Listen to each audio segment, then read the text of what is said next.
Senator Van Hollen, a Democrat from Maryland, of course, was talking to Dana Bash over at CNN and accidentally showed that he supports El Salvador gangs and that he thinks illegal immigrants are essentially legal American citizens. Watch this. Now, President Trump says that some of Abrego Garcia's tattoos signify that he's a member of MS-13. In 2019, police alleged a confidential informant claimed that Abrego Garcia was an active MS-13 member. His wife and his attorney deny that, of course. Can you say with absolute certainty that he is not, nor has he ever been a member of the MS-13 gang? And did you ask him point blank?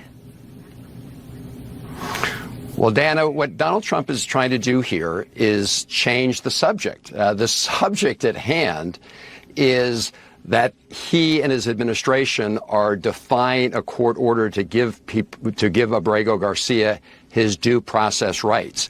They are trying to litigate on social media what they should be doing in the courts. They need to put up or shut up in the courts. Let me tell you, and I decided to write this down so I could be absolutely accurate as to what Federal District Court Judge Zinnes said about these allegations by the Trump administration. Quote, "No evidence linking Abrego Garcia to MS-13 or any terrorist activity has been presented to the court."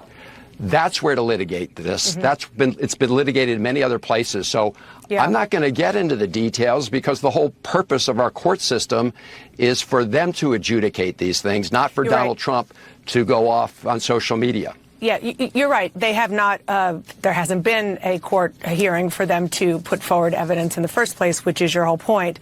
But since you were the one person to have met with him, and since this is a thing, you say on social media, it's what we hear from Donald Trump and Republicans every day, all day long, you didn't ask him?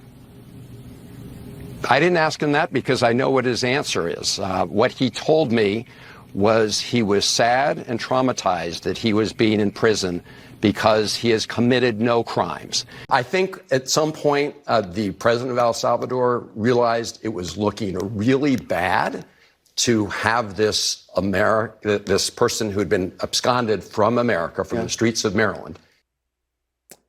Whoopsies. That's a Freudian slip right there. And it shows where Democrats' heads are at. Obviously, he didn't mean to say that, but really internally, that's what he believes. Democrats see people like him as Americans. When I say him, I'm talking about Abrego Garcia. They want all illegals to be American. They see that the same. And you see this in the mainstream media where everyone, the headline is always, Maryland man gets deported. He's not a Maryland man. He is El Salvadorian. He's a Salvadorian citizen. He's not American in the slightest. He's an illegal immigrant.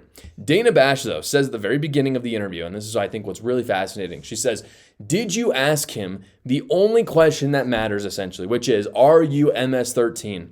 And his response is the same response we've gotten from Democrats for the last decade at this point, which is, orange man bad. That's what he said. And it's like, give me a break. Give me a break, man. Like, Van Hollen's whole thing is we don't want to ask him if he's MS-13 because we know he is.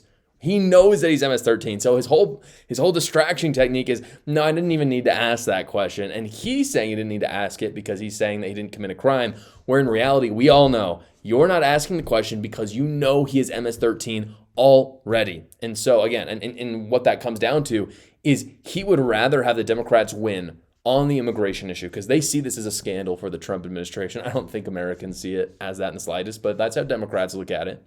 And he would rather have the win and have terrorists in our country rather than just admit that he's part of MS-13, which is despicable. If you guys enjoy reading, but you don't know what to read right now, I wanted to introduce you to my book, A New Cult. It's up on the bookshelf over there. I talk about how the left has literally devolved into a cult, talk about some crazy stories, a lot of what's happening, like in this video that I just showed you. Go check it out right now. I know you'll enjoy reading it. I had a great time writing it. The link is in the description below. Thank you so much for watching, guys. If you haven't already, go down below, like the video, subscribe to my channel, and watch another video.